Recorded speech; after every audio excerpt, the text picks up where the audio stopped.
మామయ్య, అత్తయ్య, పెద్ద బావ, చిన్న బావ, ఉమా, అందరూ రండి. రండి, అంతా వచ్చేసారా? అమ్మయ్యా, దుబాయ్ వెళ్ళిపోతున్నాను కదా, అందుకని అందరికి అన్ని తీసుకొచ్చాను. ఈ గొలుసు నా మొగుడికి, నువ్వేగా నా మొగుడివి, తీసుకో. చూడమ్మా చెల్లాయ్, ఇదిగోనమ్మా ఈ చీర నీ కోసం. ఈ చీర కొంగుని మీ ఆయన కట్టిపడి చచ్చినట్టు పడి ఉంటాడు. ఇది బావా, పెద్దవా డ్రెస్ ఏది?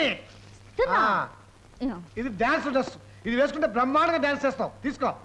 ఏ చిట్టుమరదలా, నీకోసం చీర తీసుకొచ్చాను. ఈ చీర కట్టుకుని మంచి ఫోటో తీయించుకుని బాంబేకి పంపించు. అతను ఐస్ అయిపోతాడు అంతే. తీసుకో. ఏం బులి బావా, ఏమిటి అంబాజీపేట ఆవును తగినట్టు అలా మొహం పెట్టావు? నీకు కూడా తీసుకొచ్చాను ప్యాంటు షర్టు. ఇది వేసుకుంటే వెంటనే నీకు ఉద్యోగం వచ్చేస్తుంది. తీసుకో. అత్తగారు, ఈ పట్టు చీర మీకోసం. నాకెందుకు అల్లుడు గారు? అదేం మాటండి, నాకు అమ్మలేదు. అత్తయినా అమ్మైనా అన్ని మీరేగా, తీసుకోండి. ఏ మాయా, తెలుసు నీకు తండ్రి అయినా మామైనా అన్నీ నేనే. అవునవును, మీకు కూడా ఏదన్నా కొందాం అనుకున్నాను, కానీ కరెక్ట్ గా నా దగ్గర డబ్బు అయిపోయింది.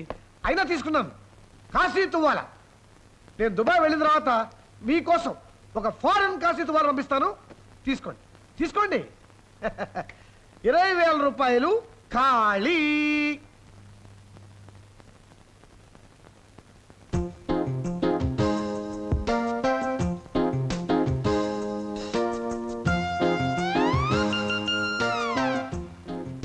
నాన్నా, టాక్సీ తీసుకొచ్చేసాను. చాలా చీప్. మీటర్ మీద 100 రూపాయలు అంతే. పెట్టె రెడీ, బుట్ట రెడీ, టాక్సీ రెడీ. అల్లుడిచ్చిన కొత్త కాశీ తువ్వాలతో నేను రెడీ. కానీ దుబాయ్కి వెళ్లాల్సిన అల్లుడు మాత్రం ఇంకా రెడీ కాలేదు. లక్ష్మి, పొద్దుననగా నీ కూతురుతో ఆ గదిలోకి వెళ్ళిన వాడు ఇప్పటి వరకు ఊడిపడలేదు. వదలండి. వదలను. ఇప్పుడు దుబాయ్ వెళ్తే మళ్ళీ ఏడాది దాకా అవకాశం ఉండదు. రోజుకు ఒక ముద్దు చొప్పున ఏడాదికి 365 అవుతాయి. ఇప్పటికి 175 ఇచ్చేసాను. 365లో 175 పోతే లెక్క తర్వాత చూసుకోవచ్చు. ఫ్లైట్ కి టైం అవుతుంది. పదండి. అయ్యో, లెక్క తప్పు రాకూడదు. తిరుమల దేవరా, తీయరా, తీయరా, తీయరా. ఇదేమన్నా దుగ్గిరాల అల్లుడా, దుబాయ్ అల్లుడురా? నేను తెరిపిస్తా చూడు. అంటా కా హుకుం, అబ్బా కా హుకుం. తెరుచుకో సీసేం. చాలు. ఐడియా. నువ్వు భయపడకు, నువ్వు భయపడకు. పాము, పాము, పాము. అయ్యో, అయ్యో, అయ్యో, అయ్యో, అయ్యో.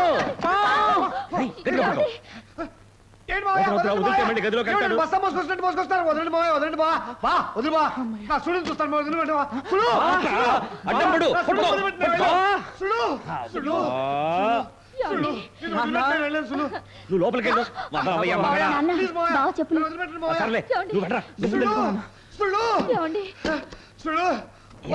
అల్లుడా, దుబాయ్లో వదిలేస్తా.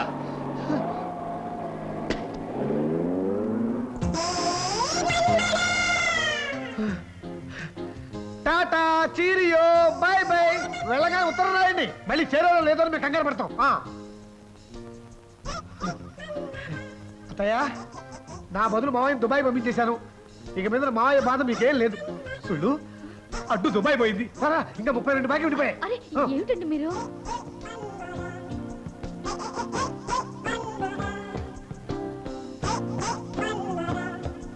లక్ష్మి, లక్ష్మి, నేను అల్లుడిని ఎక్కడో పారేశాను. లక్ష్మి, మీరెక్కడా పారేయలేదండి. మళ్ళీ గదిలోకి వెళ్ళిపోయాడు.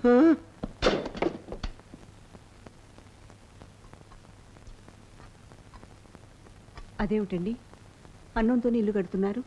అన్నీ బెంగలే లక్ష్మి. ఓ పక్క ఇల్లు కట్టాలనే బెంగ, మరో పక్క అల్లుడు దుబాయ్కి వెళ్ళడం లేదు, ఆ ఉద్యోగం ఏమవుతుందో అని బెంగ. నాన్న, మీ మొదటి బెంగ నేను తీరుస్తాను. ఆ ఫ్లాట్ ఖరీదంతా? 3,000 రా. జస్ట్ 3,000గా? రేపే ఆఫీస్లో అప్పు చేసి మీకు ఆ డబ్బు నేనిస్తాను. ఇక నేను అన్నంలో ఇల్లు కట్టను రా, సుబ్బయ్య నగర్లో కడతాను.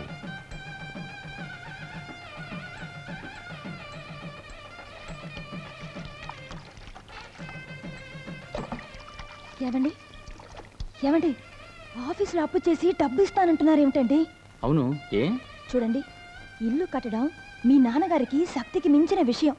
అది మర్చిపోయి ఆయన వెనక ముందు చూడకుండా సొంత ఇల్లు కడతానని సవాల్ చేశారు. ఓడిపోతున్నారు. చూడండి, ఆయన నమ్ముకుని మనం డబ్బు ఇస్తే కుక్కతోక పట్టుకుని గోదావరి ఈదినట్టే. ఎంత తల్లి బిడ్డలైనా ఎవరి కడుపు వాళ్లదే, ఎవరి ఆకలి వాళ్లదే, ఎవరి అన్నం వాళ్లదే. అలాగే ఎవరి డబ్బు వాళ్లదే.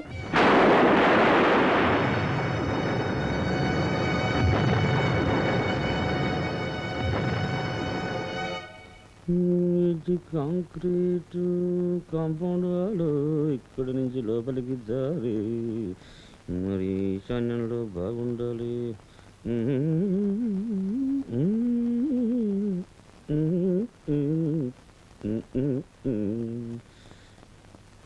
కాంపౌండ్ వాళ్ళు ఇది కాంపౌండ్ వాళ్ళు. నాన్న, రాత్రి మీకు డబ్బిస్తానని చెప్పినప్పుడు నేను ఒక విషయం మర్చిపోయాను. ఏమిట్రా? చెప్పరా, ఏమిట్రా మర్చిపోయావు? కిందటి నెలే ఆఫీసులో అప్పు చేసి మిరాండాకి డబ్బిచ్చాను. అది తీరితే కానీ ఆఫీసులో రెండోసారి డబ్బివ్వరు నాన్న.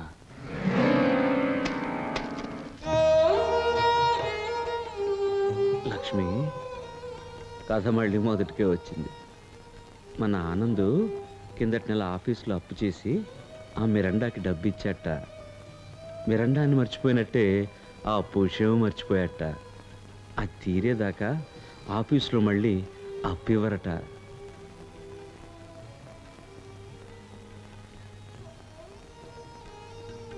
పిచ్చిదానా, బాధపడుతున్నావా? నేను బాధపడలేదు. ఆ డబ్బు నేను ఏర్పాటు చేస్తాను.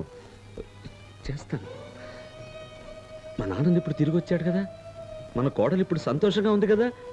అదే చాలు లక్ష్మి. మన కోడలిది మంచి మనసు, అందువల్ల మంచే జరుగుతుంది.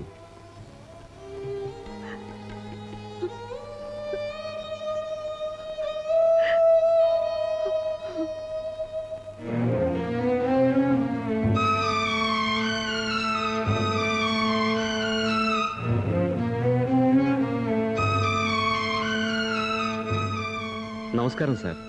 ఎందుకు రమ్మన్నారట? రండి రండి రండి. చూసారా ఈ డ్రెస్సులన్నీ ఎలా ఉన్నాయి? చాలా బాగున్నాయండి. ఇవన్నీ మీ అబ్బాయికే. మా అబ్బాయికా? జూనియర్ ఆఫీసర్ అంటే మాటలా? ఆఫీసరా? అవును, నెలకి 2000 జీతం. 2000? మీ అబ్బాయిని ఎంత ఎత్తుకు తీసుకువెళ్ళదలిచానో తెలుసా? ఏమిటి సార్ మీరు అనేది? అవును, మీ కంటికి అందనంత దూరం తీసుకువెళ్ళబోతున్నాను. ఢిల్లీకి. ఢిల్లీకా? అవును, శంకర్కి ఢిల్లీలోనే ఉద్యోగం. ఇటు పైన మీరు మీ అబ్బాయితో మాట్లాడాలంటే నా ద్వారానే మాట్లాడాలి. అదేమిటి సార్? మరి టెలిఫోన్ మా ఇంట్లోనేగా ఉంది. అవునవునవును.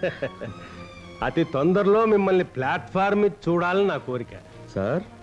అవును, రేపు శంకర్ని ఫస్ట్ క్లాస్లో ఢిల్లీకి పంపిస్తున్నాను. మరి మీరు రైల్వే ప్లాట్ఫామ్కి రారా? ఆ ప్లాట్ఫామ్ మీదికా? అవునవును, తప్పకుండా వస్తాను. నేను ఆ ప్లాట్ఫామ్ నాదో మట్టి బుర్ర.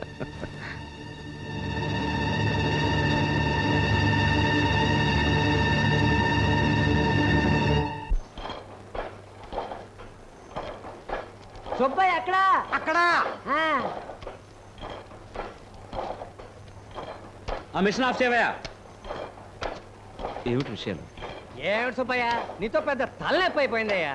నువ్వు మోసపడ్డావని ఆ కార్నర్ ప్లాట్ నీ కోసం రిజర్వ్ చేసి నొక్కి పెట్టి ఉంచాను.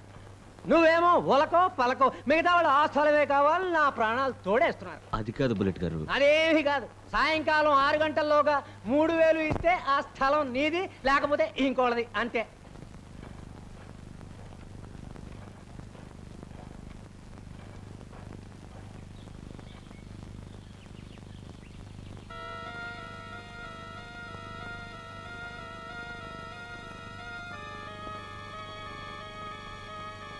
ఇల్లు బాగుందండి, నేను చూశానుగా. అన్నయ్య, ఏమిటిదంతా?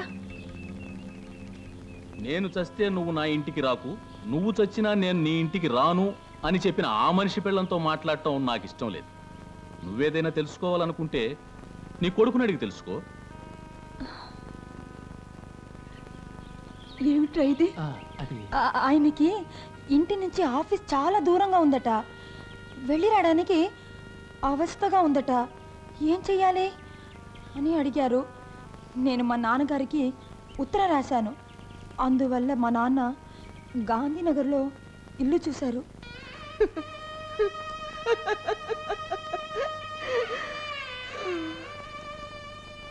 ఏరా, ఈ మధ్య నువ్వు మాట్లాడమే మానేశావా? వినడానికే నిశ్చయించుకున్నావా? నీకు ఇల్లు కావాలని ఎక్కడో గుడివాడలో ఉన్న మీ మామగారికి ఉత్తరం రాయాలని తెలిసిందే.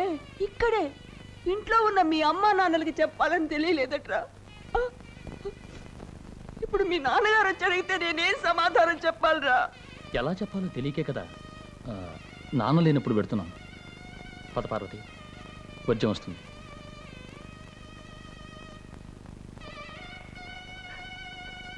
ఏ క్షణాన నువ్వు నా కడుపున పడ్డావో ఆ క్షణానే నాకు మీ నాన్నగారికి వర్జం వచ్చిందిరా. అది ఇప్పుడే మమ్మల్ని విడిచిపెట్టి వెళ్ళిపోతోంది. ఒరేయ్, పోరా!